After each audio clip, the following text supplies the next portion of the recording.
तुम्ही पाहत आहात MCN न्यूज मराठी। मालेगाव तालुक्यातील डोंगराळे गावात 3 वर्षीय चिमुकलीवर बलात्कार करून तिची हत्या करण्यात आल्याच्या घटनेचा संपूर्ण देशात तीव्र संताप व्यक्त करण्यात येत आहे। ही अतिशय दुर्दैवी व निंदनीय घटना असून या घटनेतील आरोपी संजय खैरनार याच्या विरुद्ध फास्ट ट्रॅक कोर्टात खटला चालवून त्याला कठोरात कठोर शिक्षा करण्याच्या मागणीसाठी खामगाव तालुक्यातील लहुजी विद्रोही सेनेच्या वतीने खामगाव उपविभागीय अधिकाऱ्यांना निवेदन देण्यात आले आहे।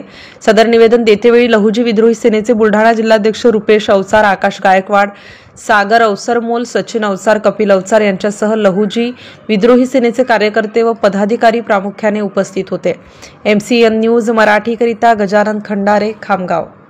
आज तहसील कार्यालयात निवेदन देण्याचे कारण असे की नाशिक जिल्ह्यातील मालेगाव तालुक्यातील डोंगराळे गावामध्ये एक 3 वर्षाच्या चिमुकलीवर 20 वर्षीय नराधमाने अत्याचार करून तिला एक चॉकलेटचा अमृत दाखवून घरी खोलीत असताना जेव्हा बलात्कार करून एका दगडाने मेटून तिची हत्या केली।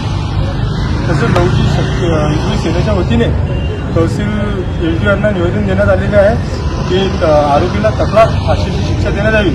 तर फाशी शिक्षा नव्हेच तर त्या आरोपीला कुटुंबियांच्या हवाले करून भर चौकात म्हणून त्याला फाशी शिक्षा देण्याची अशी आम्ही निवेदनामध्ये मागणी केलेली आहे आणि प्रशासनाने आमच्या मागणीला पूर्ण करावी आमची एक विनंती।